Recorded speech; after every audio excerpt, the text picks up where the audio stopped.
Hi అండి. ఈరోజు నేను కొరమీను ఇగురు చేస్తున్నాను. ఈ చేపలు మనకి బతికినవే దొరుకుతాయి. చాలా టేస్టీగా ఉంటాయండి. ఇవి చెరువు చేపలు.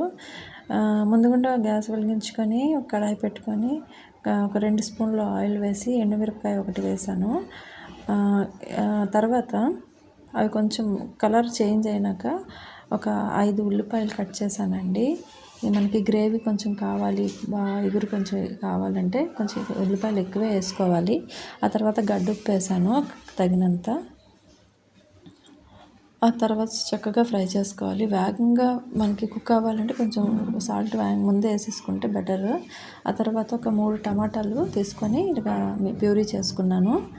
ఇవి బాగా ఫ్రై అయినంత వరకు కొంచెం వెయిట్ చేయాలి.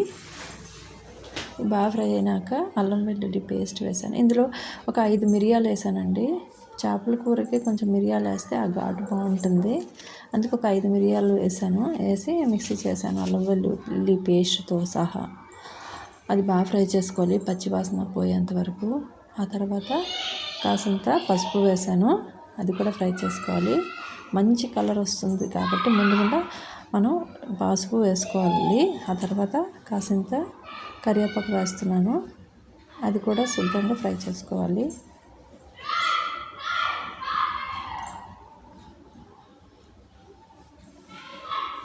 ఆ తర్వాత కారం వేస్తున్నానండి. మసాలా కారమేని మొత్తం అన్నీ కలిపి ఆడించుకున్న కూర కారం అంటారు కదా, ఆ కారమే ఒక 1.5 స్పూన్స్ వేసుకున్నాను.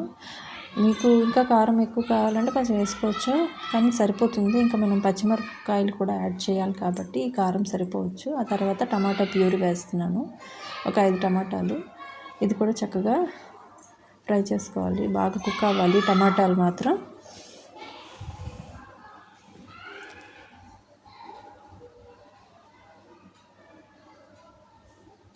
కలిపేసుకున్న తర్వాత కొంచెం మూత పెట్టుకోవాలండి. ఒక 5 or 7 minutes ఇలాగా మూత పెట్టుకుంటే కుక్ అయిపోతుంది. చూసారు కదా, బాగా దగ్గరికి అయిపోయింది. ఆ తర్వాత ఇవి నీట్గా వాష్ చేసుకున్నాం కాబట్టి ఈ చేప ముక్కలను కూడా వేసేసుకొని కొంచెం ఈ మసాలా అంతా ముక్కకి పట్టించేంత వరకు కలుపుకోవాలి. ఇవి ఫ్రెష్ చేప కాబట్టి ఏవి చెదరడం అలాంటివి ఏమి అవ్వదు. బాగా కలుపుకోవాలి.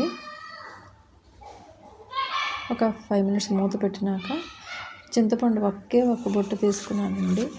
ఎందుకంటే ఇగురు కాబట్టి అంత టమాటా పులుపు అనేది ఉంటుంది కాబట్టి సరిపోతుంది, కాబట్టి ఒక్క బొట్టు తీసుకుంటే సరిపోతుంది. అదే కొంచెం నానబెట్టుకున్న తర్వాత ఒకసారి మూత తీసి చూద్దామండి ఇవి మగ్గేయాలి కదా అని. ఈ మసాలా అంతా దానికి ఉప్పు, పసుపు, కారం అన్నీ కరెక్ట్గా పట్టాలంటే ఒక 5 minutes అలాగ వదిలేస్తే చక్కగా పడతాయి. బాగా కలిపేసుకుంటున్నాను ఇప్పుడు. దాన్ని లేకపోతే నీసు వాసన వస్తుంది కదండి, అందుకు కొంచెంసేపు ఇలా మగ్గిస్తే మంచిది. చూసారు కదా, చాలా వరకు ఒక 10% కుక్ అయినాక ఈ చింతపండు పులుసు ఉంటుంది కదండి, కాసింత వేయాలి. ఆ తర్వాత తగినంత వాటర్ చేర్చుకోవాలండి ఇందులో, ఈ ముక్కలంతా ములిగేంత వరకు. అన్ని ముక్కలు కరెక్ట్గా ఒక సమానంగా పెట్టేసి వాటర్ కూడా వేసేసుకోవాలి. తగినంత వాటర్ వేసుకున్నాక మసాలా అంతా కరెక్ట్గా అన్ని దానికి పట్టాలి కాబట్టి అన్ని సమానంగా కరెక్ట్గా పెట్టేయాలి.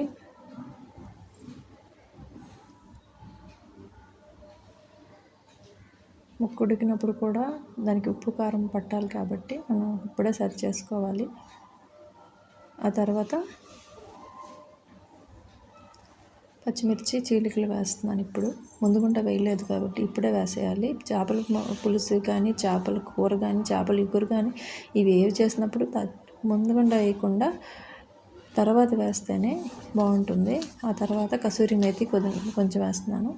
మీ ఇష్టం అండి, కసూరి మేతి వేయచ్చు, లేకపోతే కొత్తిమీర కూడా వేసుకోవచ్చు, అది మీ ఇష్టం, ఆప్షనల్. నేనైతే ఎక్కువగా చేప ముక్కలకి ఈ కసూరి మేతి ఎక్కువ ఇష్టపడతాను.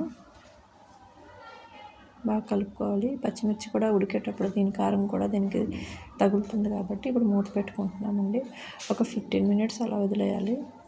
ఆ తర్వాత తీసి చూడండి చక్కగా ఉడికిపోయి. అసలు ఈ కొరమీను ఈక్వల్ అదండి సేమ్ చికెన్ తినే ఫీల్ వస్తుందండి ఇగురైతే, అంత బాగుంటుంది. అండ్ ఫిష్ కూడా చాలా హెల్దీ కదా, దాన్ని బట్టి మనం ఎక్కువగా ఫిష్నే ప్రిఫర్ చేయాలి తినడానికి చికెన్ కంట. అంతేనండి, ఫినిష్ అయిపోయింది. Thank you for watching.